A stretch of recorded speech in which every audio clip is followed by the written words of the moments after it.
नमस्कार मित्रों, मेरा नाम है आदित्य। आप देख रहे हैं एडवोकेट आदित्य यूट्यूब चैनल। बहुत सारे लोग मुझसे ये सवाल पूछते हैं कि सर, मेरी पत्नी ने मेरे ऊपर फर्जी व झूठा 498A का मुकदमा लगा दिया है। अब मैं उस मुकदमे से काफ़ी ज़्यादा परेशान हो चुका हूँ। वो मुकदमा एकदम फर्जी है, एकदम झूठा है। और अब मैं सर सोच रहा हूँ हाई कोर्ट जाऊँ और वहाँ से 482 CRPC के अंतर्गत एक प्रार्थना पत्र लगाऊँ और अपने ऊपर हुए झूठे मुकदमे को क्वैश करा दूँ। तो सर, क्या मेरे ऊपर जो झूठा FIR हुआ है उसके लिए मुझे हाई कोर्ट जाना ठीक रहेगा या नहीं रहेगा? क्या मेरा झूठा FIR क्वैश होगा या नहीं होगा? तो आज मैं जो ये आम एक सवाल है जो बहुत सारे लोग पूछते हैं, उसी का जवाब देने वाला हूँ कि क्या यदि आपकी पत्नी ने झूठा मुकदमा आपके ऊपर किया है तो आपको हाई कोर्ट जाना चाहिए या नहीं जाना चाहिए उस फर्जी मुकदमे को क्वैश कराने के लिए। तो आज के इस वीडियो के माध्यम से हम इसी महत्वपूर्ण सवाल का जवाब ढूंढने का प्रयास करेंगे। तो चलिए वीडियो को शुरू करते हैं। वीडियो में आगे बढ़ने से पहले मैं आपको एक महत्वपूर्ण जानकारी देना चाहता हूं। मेरी एक किताब पब्लिश हुई है जिसका नाम है legal guide for husband in matrimonial cases. अब जैसा इस किताब का नाम ही है legal guide for husband in matrimonial cases, तो इस किताब के नाम से ही आप इस किताब का उद्देश्य भी समझ सकते हैं। तो देखिए, ये जो किताब है, ऐसे पति जो भारतीय दंड संहिता की धारा 498A के झूठे केस से परेशान है, मेंटेनेंस केस से परेशान है, या फिर किसी प्रकार के कोई भी मैट्रिमोनियल केसेस से परेशान है, तो ऐसे ही परेशान पतियों के लिए ये किताब लिखी गई है।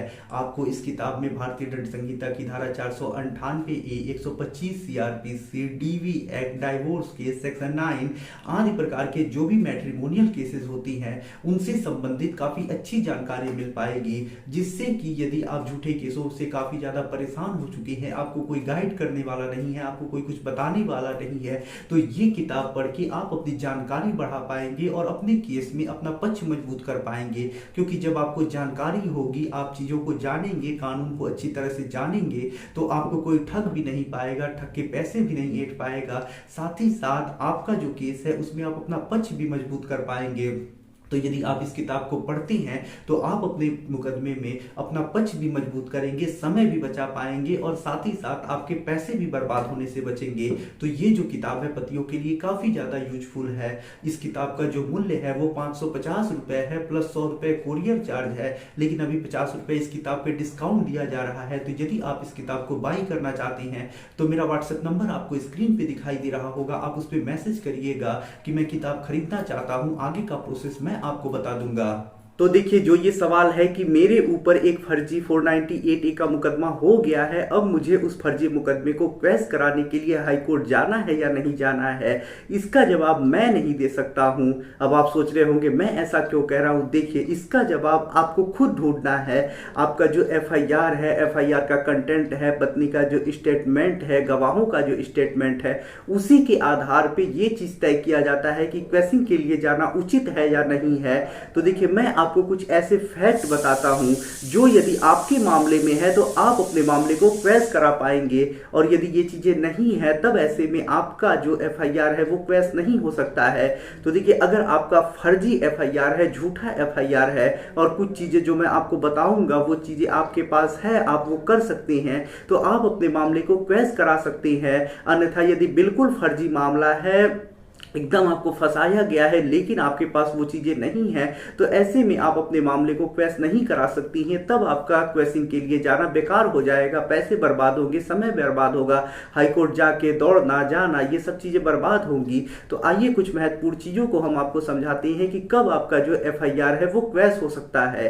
तो देखिए, पहला जो चीज है, यदि पत्नी ने जो आपके ऊपर आरोप लगाए हैं उनसे कोई प्रथम दृष्टया अपराध नहीं बन रहा है, कोई संज्ञेय अपराध नहीं बन रहा है, ये FIR पढ़ के ही लग जा रहा है कि फंसाया गया है, जो भी आरोप लगे हैं वो सामान्य प्रकृति के आरोप है, या फिर द्वेष की भावना से आपके ऊपर ये मामला बनाया गया है, तो इस तरह के मामले यदि हैं, ऐसा FIR है, FIR का कंटेंट पढ़ के ही लग रहा है ये सब चीजें, तो ऐसे में ऐसे मामले क्वैश हो सकते हैं। दूसरा चीज ये है कि पत्नी जब घर वालों को फंसाती है तो ऐसे में देखिए, घर वाले अलग कहीं रह रहे होते हैं, पति पत्नी अलग रह रहे होते हैं, और FIR पढ़ के लगता है कि ये तो मामले में घर वालों को बेवजह घसीटा जा रहा है, उनके ऊपर कोई आरोप नहीं बन रहा है, सिर्फ सामान्य किस्म के आरोप लगे हैं। तो ऐसे में ऐसे मामले जो घर वालों के ऊपर सिर्फ हैं वो क्वैश किए जा सकते हैं। देखिए, तीसरा जो चीज है यदि पत्नी ने कोई समय तारीख ये सब चीज़ें नहीं दिखाई हैं, सिर्फ कहा है कि मुझे मारा पीटा गया और कोई तारीख नहीं बताया है, समय नहीं बताया है, तो ऐसे में ऐसे भी एफआईआर क्वैश हो जाती है। चौथी जो चीज़ है वो ये है कि देखिए, अगर पत्नी ने जो भी आरोप लगाए हैं, आपके पास कोई ऐसा साक्ष्य है जिससे आप तत्काल प्रथम दृष्टया ही साबित कर दे कि फर्जी है, तो ऐसे में आप अपने मामले को क्वैश करा सकते हैं। जैसे एग्जाम्पल के लिए मैं समझा देता हूं, पत्नी ने आपके ऊपर आरोप लगाया कि 21 तारीख को आपने उसे बुरी तरह से मारा पीटा।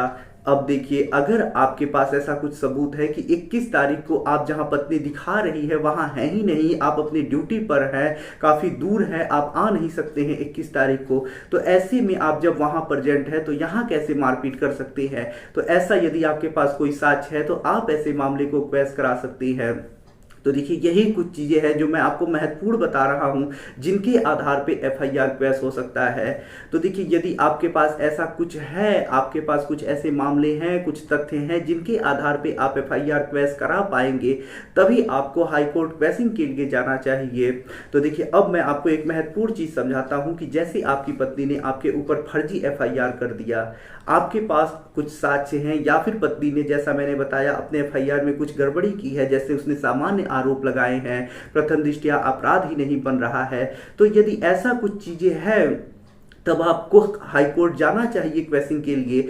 अन्यथा यदि पत्नी ने फर्जी एफआईआर लगाया है, उसने एकदम झूठा आरोप लगाया है, लेकिन ऐसा उसने कुछ गड़बड़ी नहीं किया है, सब कुछ सही है, और जो भी आरोप लगे हैं उनके आधार पर प्रथम दृष्टया मामला बन रहा है, आपके पास अपने बचाव में कोई साक्ष्य नहीं है, तो ऐसे में आपको हाईकोर्ट नहीं जाना चाहिए। मैं तो यही आपको सुझाव दूंगा, क्योंकि जब आप हाईकोर्ट जाएंगे और कहेंगे कि फर्जी एफआईआर है, तो सबूत भार आपके ऊपर रहेगा कि आप साबित करें कि ये एफआईआर फर्जी क्यों है, क्या फर्जी है, इसमें क्या गलत है।